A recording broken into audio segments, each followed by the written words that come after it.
There are people who die, and there are people who vacate the stage, and the Queen Mother did the second thing with a completeness that felt almost surgical. Her life stretched across 101 years, outlasting 2 world wars, 6 prime ministers, and roughly every single person who might have contradicted her version of events. When she finally went in March 2002, Britain mourned her with the kind of unified weeping usually reserved for grandmothers of nations. Flags dropped to half-mast. A queue of mourners stretched for miles past her coffin. Her state funeral had such scale that you could be forgiven for thinking someone had just invented the concept of loss. Then something strange happened.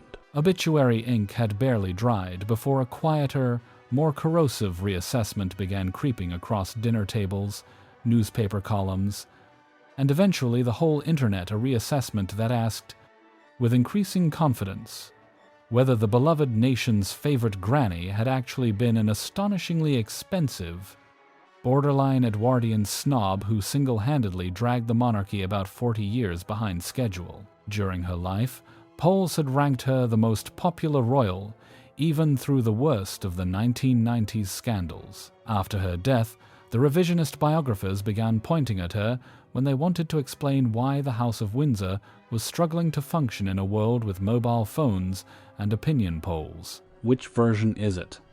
Steel spine of a nation, or velvet-gloved authoritarian in pastel?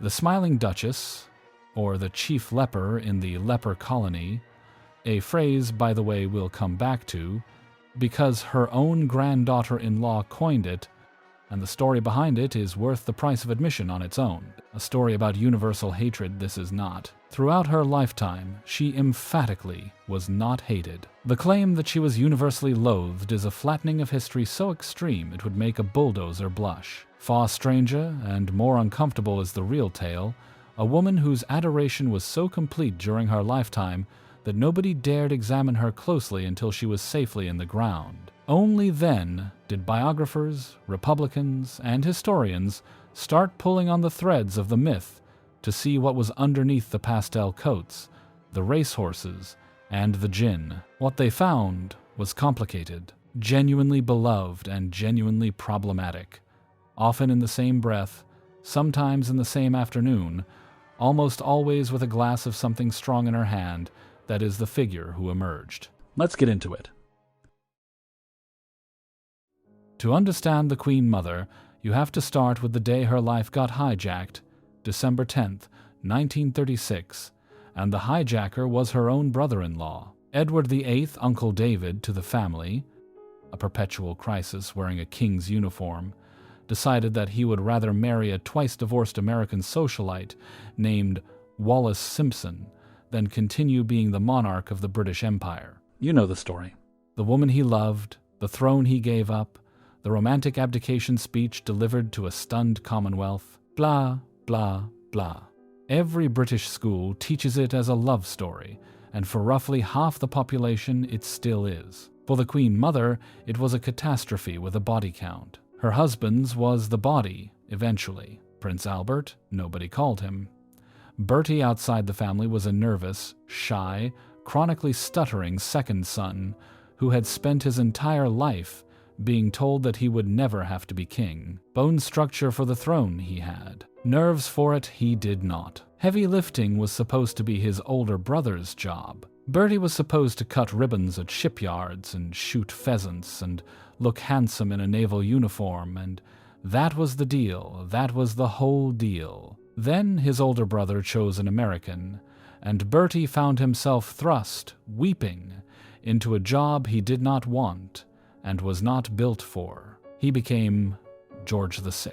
16 years of chain-smoking followed, through a world war, a crumbling empire, and the kind of daily institutional pressure that would buckle a man twice his size. In February 1952, at the age of 56, his lungs gave out. Lung cancer, though the palace never officially said so, because in those days the palace never officially said anything. His widow had her own theory about what killed him, and she held it until the day she died. Wallis Simpson was who she blamed. For the next 66 years, longer than most marriages, longer than most countries, Wallis Simpson's name would not pass the Queen Mother's lips.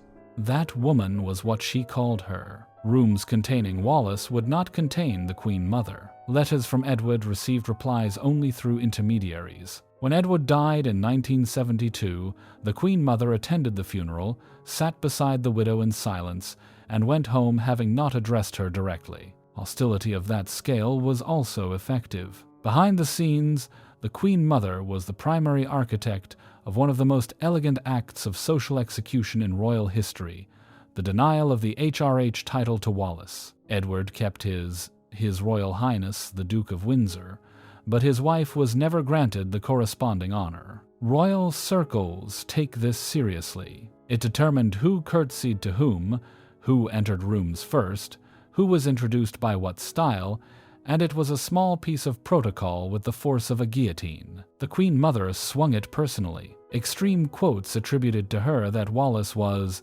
the lowest of the low, that Wallis was the woman who killed my husband, get repeated in biography after biography, and they are also, technically, unverified. Nothing of that sort did she put in writing. Polite things went into writing. Behind closed doors is a different question, and the closed doors are dead, and so are most of the people who stood behind them. Verified is the behavior, and the behavior spoke for itself for 66 years, without interruption.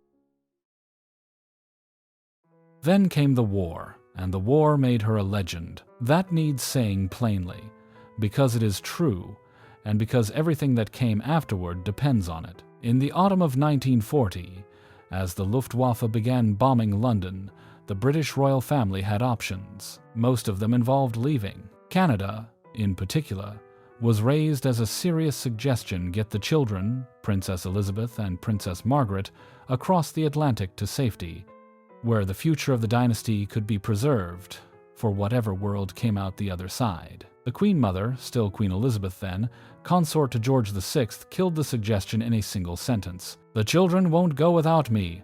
I won't leave the king, and the king will never leave." That sentence is verified, carved into the foundation of her myth, where it belongs, because it is the single most important thing she ever said, and she lived up to it every night for 6 years. On September 13th, 1940, Buckingham Palace itself was bombed. The king and queen were inside.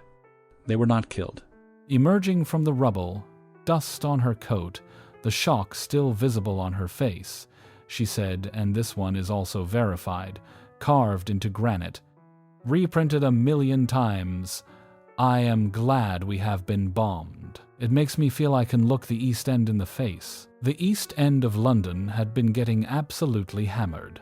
Working-class neighborhoods, docklands, the civilian infrastructure of the poor. The Blitz was not an equal opportunity bomber. It fell hardest on the people with the fewest places to run, and the Queen, who could have been in Canada or Scotland or a bunker 6 stories underground, turned up in the bombed-out streets in her pastel coats and her little hats, and she walked among the rubble, and she shook hands with people who had lost everything, and she smiled. Her pastel coats need their own paragraph. Retrospective critics, the kind who have never lived through a war and have strong opinions about how one should be performed, have called the coats performative, a woman playing dress-up in other people's tragedies. What these critics tend to miss, because they are reading backwards through 70 years of cynicism, is that the coats were a deliberate strategy. Norman Hartnell, her dressmaker, designed them specifically in what he called dust-defying colors, powder blues, soft yellows, pale pinks, because the Queen had told him something important. She had said that if the people of the East End were going to put on their best clothes to come and see her, then the least she could do was put on her best clothes to come and see them. That is not performance. That is manners, in the old and serious sense of the word. And yet, here is the nuance the hagiographies skip, because the hagiographies do not like nuance. During the Blitz, the royal family did not actually sleep in London. Every evening, after the day's visits and duties, The king and queen were driven to Windsor Castle, about 20 miles outside the city, outside the main target zone where they slept in relative safety, while Londoners huddled in tube stations and cellars. Commuting to the danger became the pattern. Living in it did not. Scandal? No. They were the crown. They had children. Genuine strategic value as symbols meant they could not be allowed to die in a random bombing. Saying it out loud, though, is worth doing, because the myth is of a woman who shared the Blitz with her people, and the truth is of a woman who visited the Blitz and went home to a castle. Prettier is the myth. Still, pretty good is the truth. Nothing is taken away from her by saying that she was brave and also protected, that she showed up and also slept elsewhere, that she wore the best clothes and also walked through the worst streets, doing the job she did, doing it with a smile that became so iconic that Adolf Hitler himself reportedly called her the most dangerous woman in Europe because he understood, correctly, that a smile in a pastel coat can hold a country together better than a speech. A less comfortable piece of this story also exists, and it deserves saying out loud. Before the war, before the bombs, before the Blitz, the Queen Mother was a supporter of appeasement. Not a secret Nazi, let's not be absurd, but a woman who believed, as Neville Chamberlain believed, as most of the British political establishment believed, that war with Germany was to be avoided at nearly any cost. She is on record as having sent a copy of Mein Kampf to Lord Halifax, the Foreign Secretary, with what was apparently an endorsement. Modern critics point at this and say, see, she was sympathetic to Hitler. Sympathetic to Hitler, she was not. Sympathetic to not dying in another world war, having buried a generation of men in the first one, she was. Appeasement was the mainstream, establishment, government-sanctioned policy of the United Kingdom until September 1939. It was wrong. History has judged it wrong. But it was not a fringe position held by one aristocratic lady with bad instincts. It was the consensus. And she held it because nearly everyone she knew held it. And when it collapsed, she pivoted to wartime morale, with the enthusiasm of someone who knew perfectly well which side the empire was on. Context matters. Context is often inconvenient. Benefit of it, in this case, goes to her. Let's talk about money, because she certainly didn't. Born Elizabeth Bowes-Lyon in 1900, the Queen Mother came into a specific flavor of aristocracy that had already started going extinct by the time she hit adulthood. She was Edwardian, in the full sense raised in an era when asking about the price of something was considered roughly as vulgar as asking about someone's underwear. Money was not discussed. Its presence was assumed. When it was not there, you got someone else to deal with it, because dealing with money yourself was what stockbrokers were for, and stockbrokers were not the kind of people one invited to lunch. She took this attitude into the 20th century, and then into the 21st, without ever once updating it. Her official income from the civil list, the public stipend paid to senior royals, was about £643,000 a year. That sounds like a lot. For the Queen Mother, it was pocket change. It did not begin to cover her actual lifestyle, which involved 4 main residences: Clarence House in London, Royal Lodge at Windsor, Birkhall in Scotland, and the Castle of May on the north coast of Scotland, a windswept ruin she bought in 1952 and personally restored because she liked the view. Each of these properties required a staff of cooks, housekeepers, gardeners, footmen, drivers, dressers, and various specialists whose exact functions were never fully explained to the taxpayer and probably could not have been explained with a straight face. To cover the gap, her daughter, the actual reigning queen, the one on the stamps, personally subsidized her mother's lifestyle to the tune of an estimated £1 to £2 million per year. Every year, for decades, Britain's reigning monarch was quietly topping up her mother's bank account because her mother could not imagine living within any budget, let alone a reasonable one. And she died in debt anyway. Reputable financial journalists estimate that the Queen Mother passed away with an overdraft at Coutts, the private bank of the royals, of somewhere between £4 and £7 million. The exact figure has never been officially confirmed, because royal finances are private, and the palace treats questions about them the way vampires treat questions about garlic. What is known is that the overdraft existed, that it was substantial, and that the estate had to quietly clear it after her death. A popular anecdote has it that Queen Elizabeth II once joked that Coots would have folded long ago but for Mummy's overdraft. No reliable source for the quote exists. It is the kind of thing she should have said, and might have said, and possibly did say, but nobody recorded it, and so it lives in that particular purgatory reserved for royal one-liners that are too good to fact-check. Her spending on horses alone could have funded a small borough council. National hunt racing was her passion, steeplechasing, the muddy, dangerous, distinctly British kind, and over the course of her life she owned nearly 500 racehorses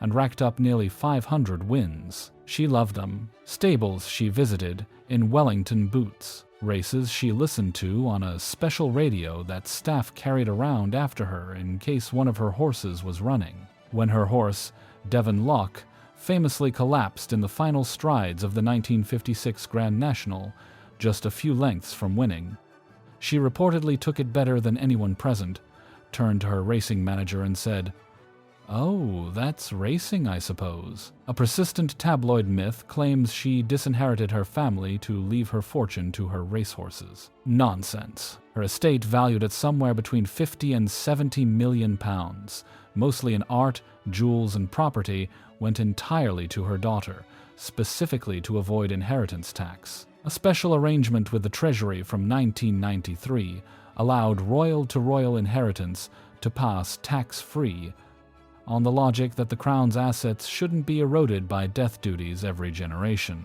She did, however, arrange for her beloved racehorses to be transferred to her grandson, Prince Charles, who kept them running in her famous blue and buff colors for several more years. Horses, then, were fine. Taxpayer, less so. Monarchy, complicated. Her spending was not a selfishness problem. By the standards of the aristocracy into which she had been born, she was no more extravagant than her own mother had been, or her mother before her. Around her, though, the world had changed. By the 1990s, when the British public was being asked to accept frozen wages and an austere monarchy after the Annus Horribilis of 1992, the old lady at Clarence House was still ordering fresh flowers daily, still employing a full staff of footmen in livery, still living exactly the way a Countess of Strathmore would have lived in 1920. Did not notice. Or did not care. Certainly did not apologize. Apologizing for money, in her view, was the same as discussing it, and one did not do that at lunch. Here we arrive at the part of the story that even her most loyal defenders have trouble explaining away. Ugly, this one is, and worth sitting with, because no good comic angle and no heroic reframing is available. In April 1987, the Sun newspaper, not a publication known for its historical scrupulousness, but in this case, bang on the money, ran a story that dropped like a bomb on the royal family's carefully curated image. Two first cousins of Queen Elizabeth II, the Queen Mother's own nieces, had been locked away in a psychiatric hospital in Surrey since 1941. Nerissa and Catherine Bowes-Lyon were their names. Both had severe learning disabilities. Institutionalized at the ages of 22 and 15 respectively, they had been, for all practical purposes, disappeared by the rest of the family. The 1963 edition of Burke's Peerage, the Bible of British aristocratic genealogy, listed both women as deceased. They were not.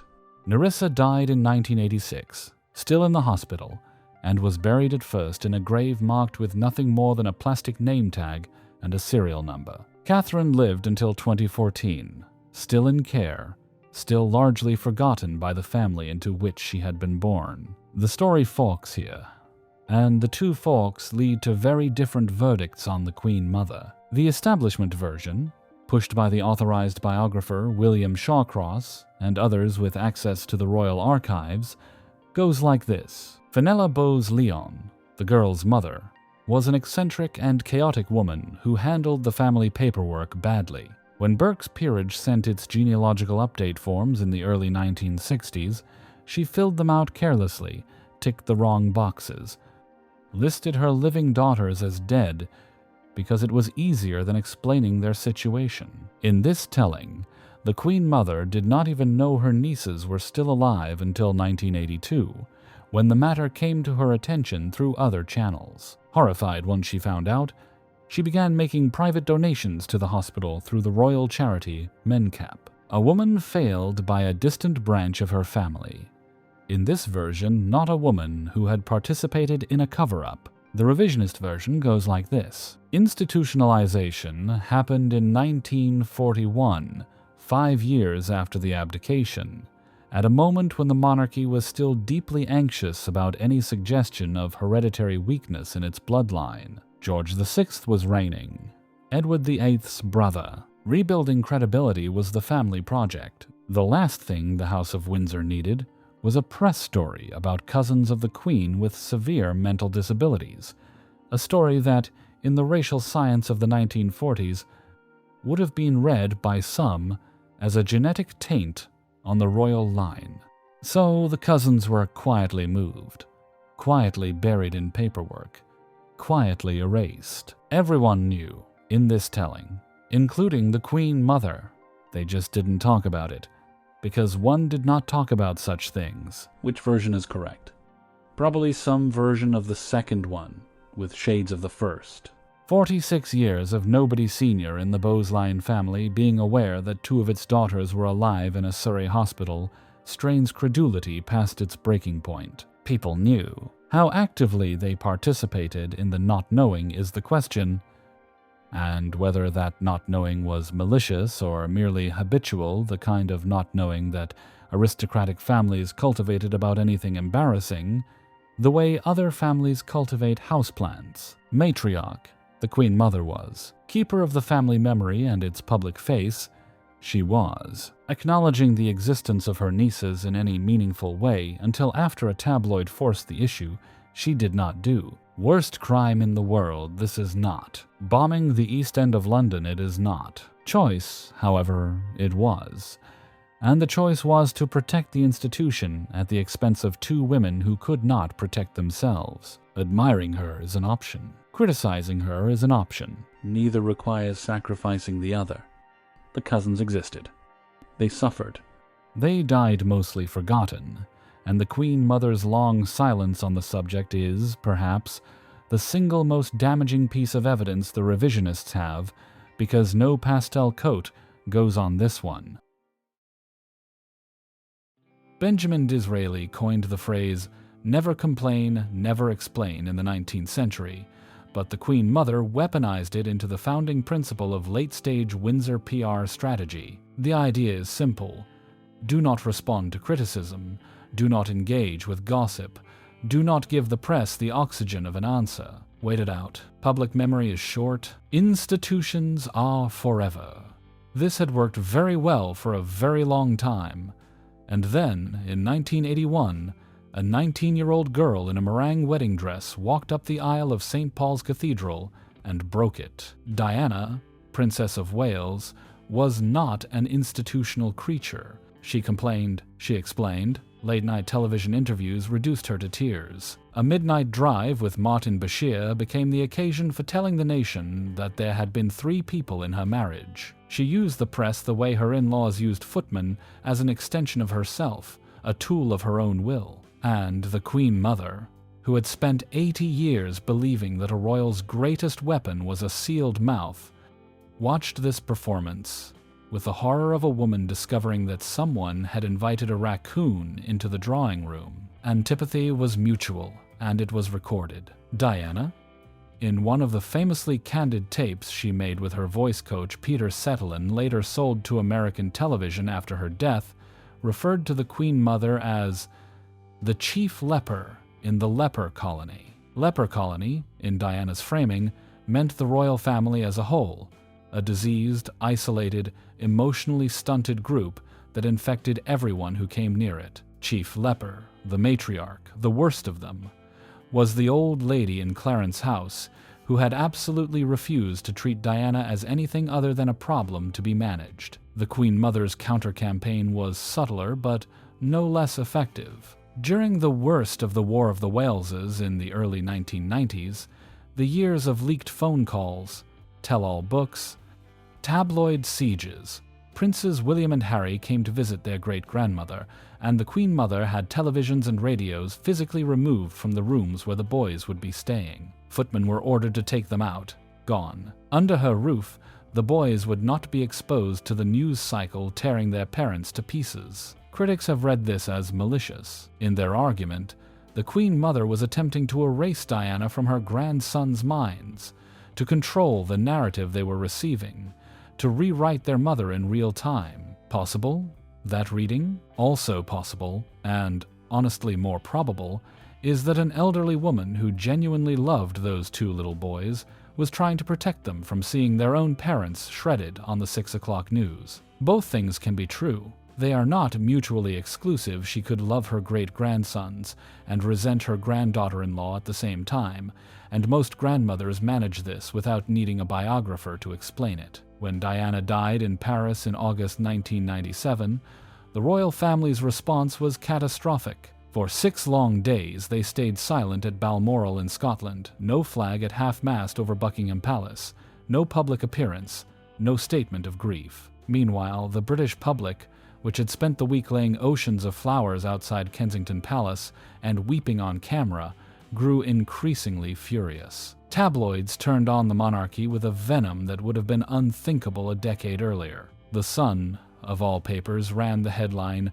"Where is our Queen? Where is her flag?" The decision to stay silent, to stay at Balmoral, to refuse to engage with the public's grief, that decision was reportedly driven, in significant part, by the Queen Mother. What the fuss was about, she could not understand. Within her framework, within her century, grief was not performed for strangers. Flags did not drop to half-mast for women who had given interviews to the BBC about their adultery. You mourned privately, you attended the funeral, you got on with it, and the public respected you for your dignity. That was the deal. That had always been the deal. What she did not grasp was that the deal had changed. Nor did she grasp that a generation raised on television and then on the internet expected its royals to feel things, visibly, in real time, the way ordinary people felt things. When the Queen finally returned to London and delivered her televised address on September 5th, it was one of the closest calls the modern British monarchy has ever had. Polling that week showed serious, measurable support for republicanism for the first time in living memory. 97 years old, watching the whole thing from Clarence House, the Queen Mother did not see what she had done. Royalty behaving correctly, as royalty had always behaved, was what she saw. And public being strange about it, fossil is what she was. In that moment, beautifully preserved, still smiling, still holding her gin and Dubonnet at exactly the right angle, and the world had moved on without telling her. When you try to figure out what the Queen Mother was actually like as a person, you run immediately into the problem that there are 2 completely separate Queen Mothers, written by 2 completely separate schools of biographers, and the 2 women bear only a passing resemblance to each other. In one corner is William Shawcross, the authorized biographer, whose massive 2009 biography was written with the full cooperation of Queen Elizabeth II and access to the royal archives at Windsor. Shawcross's Queen Mother is essentially the official one, witty, warm, brave, occasionally stubborn, a woman of her era whose faults were outweighed by her virtues, a stabilizing force in a dynasty that would have collapsed without her. If you read Shawcross and only Shawcross, you come away thinking she should have been canonized. In the other corner are Lady Colin Campbell and Kitty Kelly, whose biographies rely on anonymous sources, disgruntled former staff, and the kind of tabloid gossip that the official biographers dismiss on sight. Campbell and Kelly's Queen Mother is a cold, calculating, deeply prejudiced aristocrat who manipulated her husband into the throne, manipulated her daughter into submission, and used her charm as a weapon against anyone who threatened her position. If you read these two, and only these two, you come away thinking she was Lady Macbeth in a tiara. The truth, as it usually does, lives in the mud between the two camps. Some of the more sensational claims against her are clearly unverified. The accusation, pushed by certain anti-monarchists, that she used racial slurs like nignogs is repeated but unsourced, the kind of thing that gets passed around in Republican circles without ever being pinned to a document or a witness. Her frequent use of the Huns, to refer to Germans, often cited by critics as evidence of prejudice, was completely standard British vernacular throughout and after the Second World War. It was the word your grandfather used, and assigning it sinister weight in 2025 tells you more about 2025 than it does about her. Lady Colin Campbell's more striking claim is that the Queen Mother disliked Edwina Mountbatten because Edwina was half Jewish. Mainstream historians push back hard on this one. Real the Mountbatten-Windsor rift was, but it was rooted in politics, not ethnicity. Lord Louis Mountbatten was a left-leaning admiral who had overseen the partition of India, a process the deeply imperialist Queen Mother regarded as a national humiliation, a dismantling of the empire she had grown up assuming was permanent. She disliked Mountbatten because Mountbatten, in her view, had helped tear down the thing that made her world make sense. The half-Jewish angle is a Campbell flourish, unsupported by contemporaries, and probably invented to make an old political grudge sound like something spicier. Snob? Yes. Unapologetically, believer in class, hierarchy, breeding, and the fundamental rightness of people like her being in charge of people not like her, that was her, fully and without shame. That is not a character assassination. That is a straightforward description of an Edwardian countess who lived into the age of the iPhone without ever fully accepting that the Edwardian era had ended. Actively racist in some modern virulent sense? Thin. The evidence. She was of her class and her time, which means she held views that would be considered unacceptable today. Absolutely she did, but she did not, on the public record, behave with the open bigotry that some of her worst detractors attribute to her. Product of her era, she was blinkered in the ways her era was blinkered, no more so than the average duchess of her generation. This is the most important thing to understand about her, and it is the thing both camps keep getting wrong. Better than her time she was not, and worse than her time she was not. Exactly of it, she was. Exactly. And she had the misfortune of living so long that her time ended while she was still in it, leaving her stranded on the wrong side of a cultural rift she had never seen coming. Something the serious biographers sometimes skip, because it does not fit neatly into the argument, is this. For most people who actually met her, the Queen Mother was enormous fun. She drank quite a lot, actually, in a cheerful and professional manner that suggested generations of aristocratic training. Her signature drink was gin and Dubonnet, mixed in a roughly 2-to-1 ratio in favor of the gin, which she would consume before lunch without breaking stride. The bell for her daily gin and Dubonnet famously rang at around noon, and the staff understood that it was not optional. In the evening, she switched to martinis and champagne, and at dinner she drank wine, and after dinner there was port, and sometimes a nightcap, and the remarkable thing is that she lived to 101 while doing all of this, which suggests that either alcohol is not as dangerous as we have been led to believe, or she had made some kind of private pact with whatever. Forces govern longevity. She gambled on horses. Mostly she followed the racing form the way other people follow the news, placed bets through her racing manager, and was not above the occasional flutter at card. A Rolodex of bookies she kept. A queen consort, widowed and respectable, with a Rolodex of bookies. Somehow perfect. Poetry she loved. Eliot and Larkin she read, and enormous passages of Shakespeare she could quote from memory. Particular fondness for the First World War poets was hers, and she corresponded with writers throughout her life. Underneath the flowered hats and the gin, she had, genuinely, a literary mind, something even her worst critics tend to concede when pressed. Funny, she was. One-liners she deployed with the timing of a stand-up comic, mostly at the expense of pretentious guests. When a particularly pompous bishop droned on at a state dinner, she reportedly leaned over to her footman and said, loud enough to be overheard, "I think we'll have a small gin and tonic, Reginald, and we'll get this over with." Adored her, the staff did. So did her grandchildren, and her great-grandchildren. A certain kind of upper-class Englishwoman sometimes develops this magic trick, where everyone who comes into her orbit leaves feeling like they have just had the most charming conversation of their lives, whether the conversation was about anything or not. Her retirement was the longest in British royal history. In 1952, George VI died. Until 2002, she lived. Half a century as a queen mother, 50 years of being widowed, revered, and gently expensive. For context, queen mother, she was longer than she had been alive before becoming queen consort. Her role in the family institution was, for most people who were alive in Britain in the second half of the 20th century, just a permanent fixture.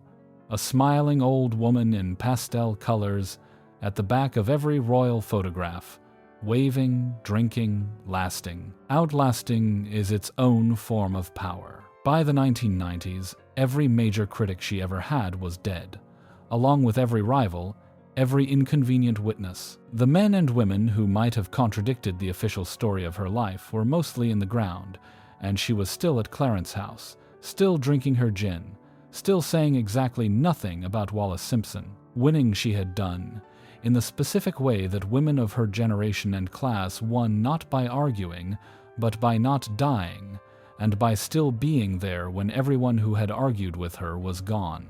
When she finally fell off her horse at age 83 and broke her hip, then had a second hip operation at 97, then had a third operation on her leg at 101, she approached each of these interventions with the same unshakable cheerfulness she had brought to the Blitz. Hospital staff reported that she turned up for her operations in pearls. Pearls, for surgery, because of course she did. On March 30th, 2002, she died. More or less at peace, her family later said. Also, almost certainly, slightly drunk.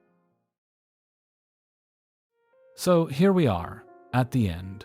And the question was, why was the Queen Mother so divisive? Short answer, she wasn't. Not during her life. Not really. One of the most universally popular public figures in 20th century Britain she was, adored across class lines in a way that almost no royal before or since has managed. Divisiveness here is a posthumous phenomenon, a retrospective reassessment, a case of history catching up with a woman who had outrun history for 99 years. Longer answer, messier. Genuine courage during the war she showed, and genuine indifference to the cousins rotting in a Surrey hospital she also showed. Beloved grandmother and great-grandmother she was, and a contributing architect of one of the cruelest social exclusions in royal history she also was. Charming everyone she met, she also blacklisted people she had never met with the flick of a royal pen.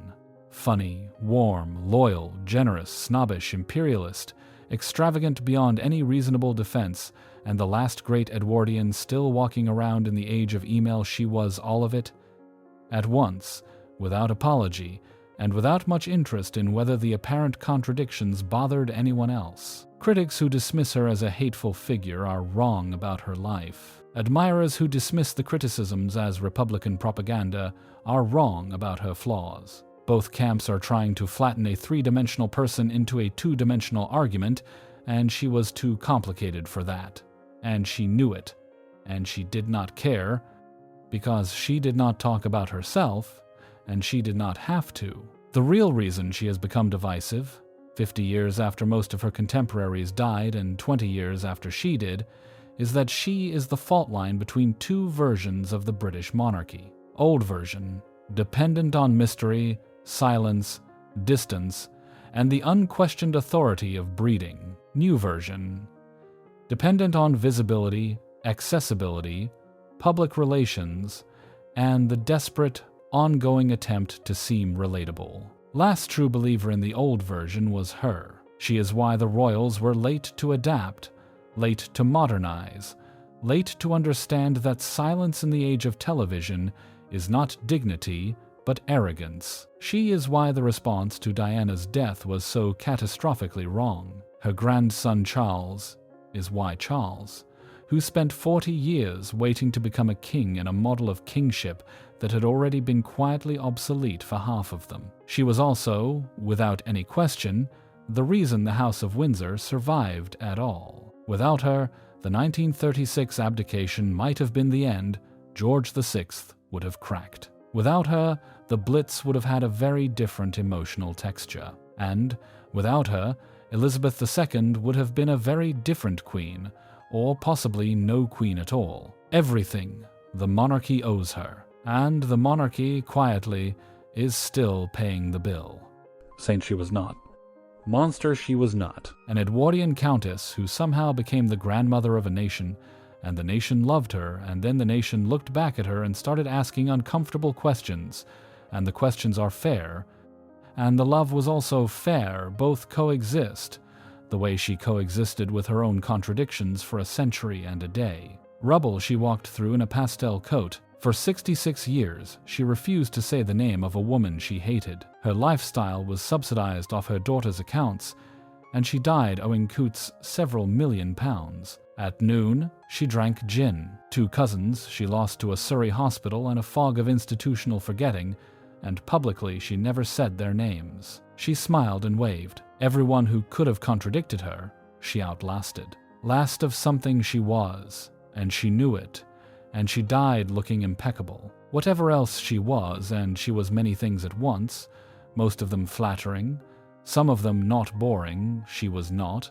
and forgotten she is not, and forgotten she will not be, and the arguments about her will keep going because she was the kind of person who was too large to settle and too recent to be buried with the comfortable distance of real history. Still with us, the Queen Mother is. In the corner of the room she sits, a small gin and Dubonnet she is having. Every word we say about her she is listening to, and under no circumstances is she about to explain herself. That, in the end, might be the most Queen Mother thing of all.